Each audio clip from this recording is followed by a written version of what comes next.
ओम नमो भगवते वासुदेवाय नमो नमः। जय श्री कृष्णा मित्रों, राधे राधे। आज की वीडियो में देवशयन एकादशी व्रत कथा का श्रवण करने जा रहे हैं। हमें कथा सच्चे मन से, सच्चे भाव से, हृदय से श्रवण करनी चाहिए।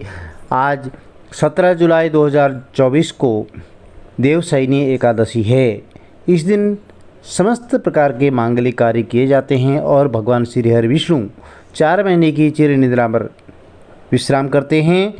और इस दिन जो कथा को पढ़ता है, सुनता है, व्रत करता है, श्री हरि विष्णु भगवान का एकादशी का व्रत करता है, उनकी मनोकामनाएं जरूर पूर्ण होती हैं। प्रिय भक्तजनों, हमें कथा कहानियों से कुछ न कुछ प्रेरणा जरूर लेनी चाहिए और कथा को जरूर श्रवण करना चाहिए। भाव सच्चा होना चाहिए। आज के दिन व्रत करने से और भगवान श्री हरि विष्णु का पूजन करने से, कथा श्रवण करने से अवश्य घर में सुख समृद्धि बनी रहती है। चलिए कथा आरंभ करते हैं। बोलिए गणेश जी महाराज की जय, श्री हरि विष्णु भगवान की जय, माता लक्ष्मी मैया की जय।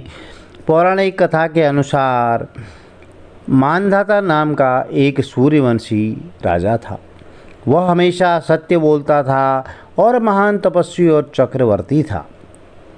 वह अपनी प्रजा की देखभाल अपनी संतान की तरह किया करता था। एक बार उस राज्य में अकाल पड़ने से हाहाकार मच गया। राजा को प्रजा की चिंता सताने लगी। लोग राजा से अपने कष्ट बताने लगे।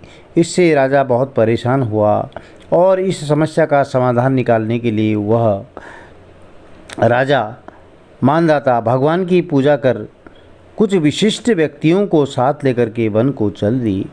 वन में वे ब्रह्मा जी के मानसपुत्र अंगिरा ऋषि के आश्रम पर पहुंच गए। वहां राजा ने अंगिरा ऋषि से कहा कि मेरे राज्य में 3 वर्ष से भी वर्षा नहीं हो रही है। इससे अकाल पड़ गया है और प्रजा बहुत ही कष्ट भोग रही है। तो राजा ने यह भी कहा कि शास्त्रों में लिखा है कि राजा के पापों के प्रभाव से ही प्रजा को कष्ट मिलता है। तो राजा ने कहा कि मैं तो धर्मानुसार राज्य करता हूँ, फिर यह अकाल कैसे पड़ गया? आप कृपया मेरी मदद करें, मेरी समस्या का समाधान करें। इस पर अंगिरा ऋषि बोले, इस युग में केवल ब्राह्मणों को ही तप करने, वेद पढ़ने का अधिकार है, लेकिन राजा आपके राज्य में एक शूद्र तप कर रहा है। इसी दोष के कारण आपके राज्य में वर्षा नहीं हो रही है। अगर आप प्रजा का कल्याण चाहते हैं तो शीघ्र ही उस शूद्र का वध करवा दें। राजा मानधाता ने कहा कि किसी निर्दोष मनुष्य की हत्या करना मेरे नियमों के विरुद्ध है। आप कोई दूसरा उपाय बताएं। तो ऋषि ने राजा से आषाढ़ माह के शुक्ल पक्ष की देवशयनी नाम की एकादशी का विधान पूर्वक व्रत करने को कहा। और वे बोले कि इस व्रत के प्रभाव से तुम्हारे राज्य में बारिश होगी और राजा भी पहले की तरह सुखी जीवन यापन कर पाएंगे। तो राजा ने देवशयनी एकादशी का व्रत किया, पूजन किया और नियमानुसार पालन किया, जिसके प्रताप से राज्य में फिर से खुशहाली लौट आई। और कहते हैं कि मोक्ष की इच्छा रखने वाले जनों को, मनुष्यों को इस एकादशी का व्रत जरूर करना चाहिए। प्रिय भक्तजनों, आज बुधवार का दिन भी है और हिंदू धार्मिक मान्यताओं में प्रत्येक सप्ताह के जो दिन 7 दिन होते हैं, उनमें अलग अलग देवी देवताओं को समर्पित होते हैं। फिर उन्हीं के अनुसार पूजा आराधना भी की जाती है। तो बुधवार का दिन सभी देवी देवताओं में सबसे पहले पूजे जाने वाले भगवान गणेश जी को समर्पित होता है।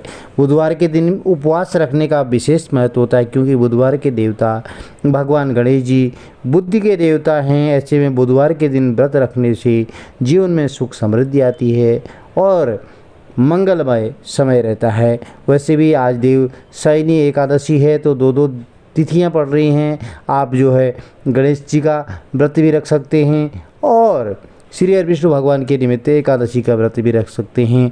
तो चलिए गणेश जी की कथा भी श्रवण कर लेते हैं। एक समय की बात है, एक व्यक्ति का विवाह हुए बहुत समय बीत गया, कई साल बीत गए।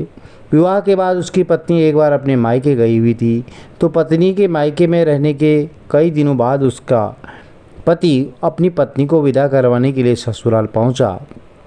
तो ससुराल में कुछ दिन रुकने बाद वह पत्नी को मायके से विदा करने की बात अपने सास ससुर से कहने लगा। तो बुधवार का दिन होने के कारण उसके सास ससुर ने कहा कि इस दिन बेटी ससुराल नहीं जा सकती है, इस कारण विदाई नहीं हो सकती। लेकिन वह व्यक्ति नहीं माना और अपनी पत्नी को मायके से विदा कराकर अपने एक घर की तरफ चल दिया। रास्ते में जाते वक्त पत्नी को बहुत तेज प्यास लगी। तब पति पानी की तलाश में इधर उधर भटकने लगा और काफ़ी देर के बाद जब वह पानी लेकर के वापस लौटा तो उसने देखा कि पत्नी के पास उसी की वेशभूषा में कोई अन्य व्यक्ति पत्नी के संग बैठ करके बातें करते हुए दिखाई दे रहा है। तो दोनों व्यक्ति आपस में झगड़ने लगे, लड़ने लगे। पहले व्यक्ति ने गुस्से में दूसरे व्यक्ति से पूछना शुरू किया कि वह कौन है और क्यों उसकी पत्नी के साथ बैठ करके बातें कर रहा है। फिर आपस में लड़ने लगे तो दूसरे व्यक्ति ने कहा कि यह मेरी पत्नी है। दोनों के बीच भयानक लड़ाई होने लगी। तब वहाँ पर कुछ सिपाही आ गए और स्त्री से उसके असली पति के बारे में पूछने लगे। तो दोनों व्यक्ति को देख करके स्त्री हैरान हो गई कि कौन मेरा पति है। वह दुविधा में पड़ गई क्योंकि दोनों एक जैसे ही लग रहे थे। तब पहला व्यक्ति परेशान होकर के मन में कहने लगा कि हे भगवान, ये कैसी तेरी माया है, कैसी लीला है। तभी आकाशवाणी हुई कि बुधवार के दिन पत्नी को विदा करके नहीं लाना चाहिए। यह सब सुनकर के पहला व्यक्ति समझ गया कि यह भगवान बुद्ध की लीला है। फिर वह व्यक्ति बुद्धदेव से प्रार्थना करने लगा और क्षमा मांगने लगा।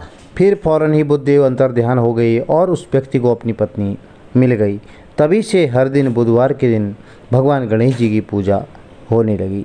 तो प्रिय भक्तजनों, कथाएं बहुत सारी प्रचलित हैं, अलग अलग दंत कथाएँ भी हैं। और आप आज जो है श्री हरि विष्णु भगवान का व्रत करें, पूजन करें, गणेश जी का भी पूजन करें। आपके मनोकामनाएं जरूर पूर्ण होंगी। सायंकाल दीपदान जरूर करें। श्री हरि विष्णु भगवान का मंदिर है या अपने घर में ही उनका विग्रह स्वरूप है तो वहाँ पर आप दीपदान करें। तुलसी पौधे के समीप दीपदान करें, तुलसी का पौधारोपण करें।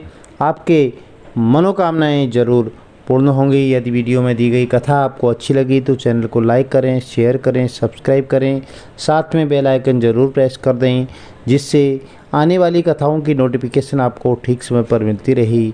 भगवान श्री हरि विष्णु भगवान का आशीर्वाद, माता लक्ष्मी मैया का आशीर्वाद आपके कुटुंब में सदैव बना रही। जय श्री कृष्णा। राधे राधे।